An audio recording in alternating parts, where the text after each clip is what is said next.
რამდენიმე თვის წინ ამერიკის ეროვნული უშიშროების სააგენტოს დირექტორმა ანუ ჩვენზე სუსის უფროსმა განაცხადა, რომ კლაუდის მითოს მოდელმა მათ სისტემებში რამდენიმე საათში შეაღწია. არ რამდენიმე კვირას ან დღეში, არამედ რამდენიმე საათში. იქამდე რამდენიმე კვირით ადრე კი ChatGPT-ის შიდა მოდელმა შეძლო და მათემატიკიდან ერთეულოვანი დისტანციის ამოცანა ამოხსნა, რომელსაც უამრავი გენიოსი მათემატიკოსი ვერ ხსნიდა. რამდენიმე დღის წინ კი გამოვიდა ჩინური მოდელი, რომელმაც გადაუსწრო ყველა ამერიკულ მოდელს. ეს ისტორიაში პირველად მოხდა. ამავდროულად ამ წამს თქვენ თუ შეხედავთ, აღმოაჩენთ, რომ უამრავი კომპანია ტრილიონებს ხარჯავს ჯამში ხელოვნური ინტელექტის განვითარებაზე და მიზნად აქვს დასახული, რომ შექმნან ეგეთ წოდებული ზოგადი ხელოვნური ინტელექტი. ის თუ ეს რას ნიშნავს, ცოტა მერე შევეხებით. თავი შეკითხვა არის თუ რას მოასწავებს ეს ყველაფერი. მე მქვია სანდრო და პოლიტიკასა და ეკონომიკის გადაკვეთაზე მუშაობ ალბათ ესე 10 წელი უკვე აკადემიურ სივრცეში. და მგონია რომ ორივე სფერო ძალიან რადიკალურად შეიცვლება მომდევნო 10 წელიწადში. და სწორედ ხელოვნური ინტელექტის გავა მოხდება ეს. სანამ დავიწყებთ, უნდა გაგაფრთხილოთ, რომ სამ ვიდეოში მოისმენთ, იქნება დიდწილად სპეკულაცია. უამრავი სამეცნიერო ნაშრომი მაქვს ამ ყველაფერზე წაკითხული და დასკვნა ერთ-ერთი რაც შეგიძლიათ გამოიყენოთ არის რომ არ ვიცით თუ სინამდვილეში რა მოხდება. არის უამრავი სხვა სცენარი და შევეცდები რომ აახსნა რა სცენარი რომელ შემთხვევაში შეიძლება მოხდეს. მაგრამ თუ ვინმე დარწმუნებით გეუბნებოთ რომ მაინც და მაინც ეს მოხდება ან ის მოხდება, მაგ ადამიანს შეგიძლიათ არ დაუჯეროთ. ანუ სავარაუდოდ არ იცის რაზე საუბრობს. მოდი დავიწყოთ იმით თუ რა ხდება ამ წამს. ამ წამს არის რამდენიმე წამყვანი AI კომპანია.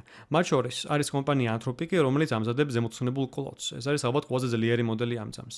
ექვე არის OpenAI, რომელიც აკეთებს ChatGPT-ს და მათ ცოტა ხნით შემორჩება Google და Elon Musk-ის Grok-ი. იქვე ამად დონეზე დაახლოებით არის რამდენიმე ჩინური კომპანია და ეს ჩინური კომპანიები ტრადიციულად 6 თვით შემორჩებოდნენ ამერიკულ კომპანიებს. თუმცა ახლა არის დავა, რომ შეიძლება უკვე დაეწევნენ კიდევაც. პრინციპში სულ ეს არის. ევროპული კომპანიები, რუსული კომპანიები და ასე შემდეგ ვერანაირი კონკურენციას ამათ ვერ უწევენ. ამ წამს რბოლა მიდის ამერიკასა და ჩინეთს შორის. და ამ რბოლას ბევრის აზრით აქვს ოთი მისტიკური მიზანი, რომელსაც ეწოდება ხელოვნური ზოგადი ინტელექტი, ან AGI. რას ნიშნავს AGI? ეს არის ესიც ხელოვნური ინტელექტი, რომელიც ნებისმიერ ჭკვიან ადამიანს ჯობია ნებისმიერ სფეროში. ანუ ყველაზე მაგარ პროგრამისტებსაც ჯობია, ყველაზე მაგარ მათემატიკოსებსაც ჯობია. როგორც ხვდებით, იმით რაც ჩვენ დავიწყეთ, ამისგან ძალიან შორს არ ვართ. უკვე რაღაც დონეზე უახლოვდებით. კარგი, რატომ არის ესეთი მნიშვნელოვანი ეს AGI? თანასო ახლოს ვართ ამასთან და აშკარად სოფლიო რადიკალურად ჯერ არ შეცვლილა, რა უნდა შეცვალოს ესე ძალიან ამ AGI-მი. საქმე ის არის, რომ არის ესეთი იდეა, რომელსაც ქვია რეკურსიული თვითგანვითარება. ანუ, შენ თუ მიაღწევ რაღაცა დონის ხელოვნურ ინტელექტს, შემდგომ მას შეიძლება რომ საკუთარი თავი განავითაროს. ანუ არა პროგრამისტმა იმუშაოს მის გაუმჯობესებაზე, მან იმუშაოს საკუთარი თავის გაუმჯობესებაზე. ეს თუ მოხდა, მაშინ იგი სწრაფად განვითარდება და მიაღწევს იდეაში ეგრეთ წოდებულ სუპერინტელექტს. სუპერინტელექტი რას ნიშნავს? ანუ, როცა AI არის იმდენად ჭკვიანი, რომ ის ადამიანთან შედარებით არის იგივე, რაც ადამიანი არის მაიმუნთან შედარებით. ეს არის რეალურად ბევრი ხელოვნური ინტელექტის კომპანიის მიზანი, რომ მიაღწიონ სუპერინტელექტს. უამრავი მიზეზი არსებობს, რატომაც შეიძლება ეს ხელოვნური სუპერინტელექტი ვერ აიწყოს ოღონდ. შეიძლება ჩვენ არ გვიყოს ამისთვის დენი, შეიძლება არ გვიყოს ამისთვის მონაცემები, შეიძლება უბრალოდ რეგულაციებმა ძალიან შეანალოს ეს პროცესი და ეს რეკურსიული განვითარება საერთოდ არ მუშაობდეს.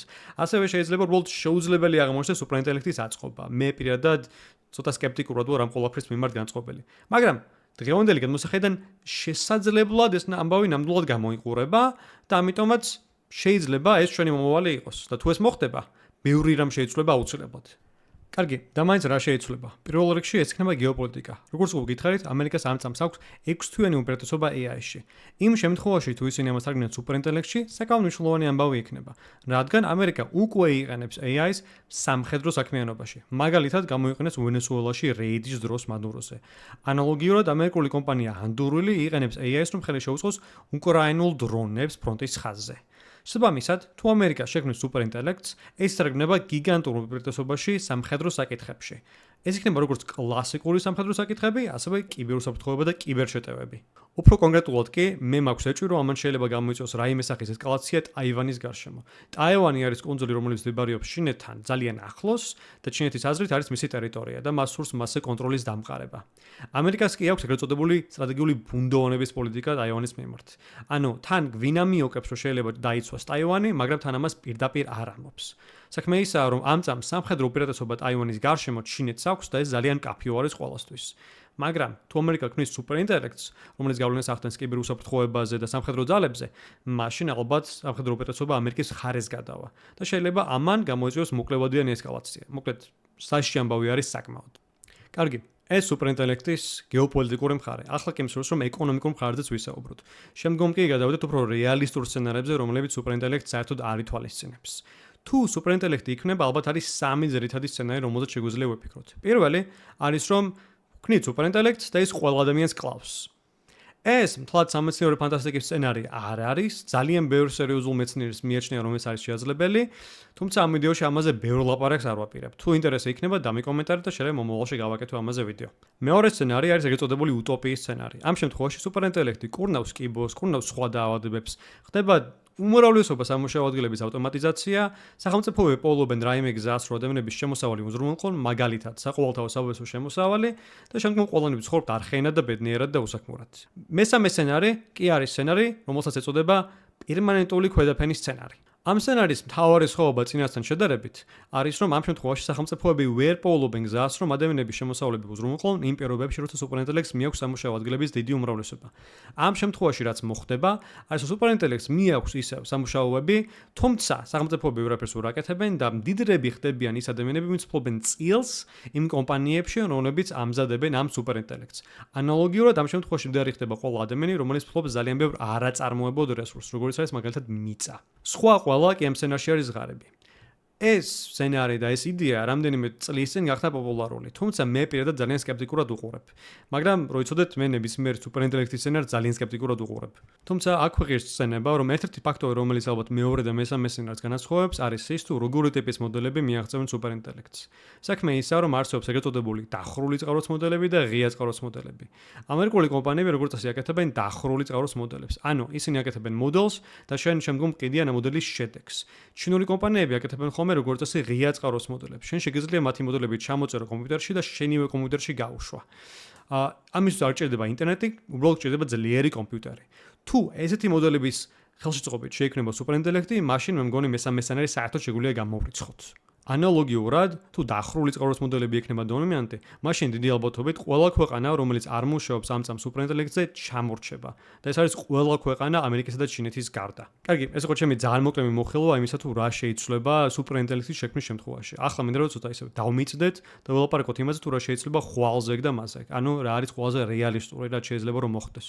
მოდი ეს ნაწილი დავიწყოთ ეკონომიკაზე საუბრით. უფრო კონკრეტულად კი დასაქმებასა და ეკონომიკურ ზრდაზე საუბრით. როგორც ხვდებით, უკვე ბევრი საუბრობს იმაზე, რომ შეიძლება AI-მ ძალიან ბევრი სამუშაო ადგილი წაიღოს. ეს არის იმიტომ, რომ იგი ანაცვლებს ბევრ საქმეს, მათ შორის ინტელექტუალურ საქმეს, რომელიც ძალიან კარგად გამოსდის AI-ს.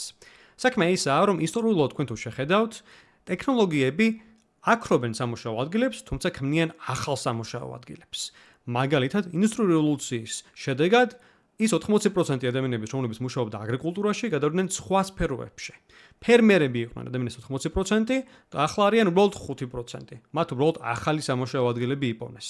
სამუშაო ადგილები გაქრა, მაგრამ ახალი სამუშაო ადგილები შეიქმნა. სტანდარტული პროგნოზით აი ამ წამს ეს არის, რომ იმ შემთხვევაში თუ ჩვენ განვავითარებთ ხელოვნურ ინტელექტს, მაგრამ თლად სუპერინტელექტს არ შევქმნით, მაგ შემთხვევაში შეიქმნება ახალი სამუშაო ადგილები, რომელიც ჩაანაცვლებს ძველ სამუშაო ადგილებს.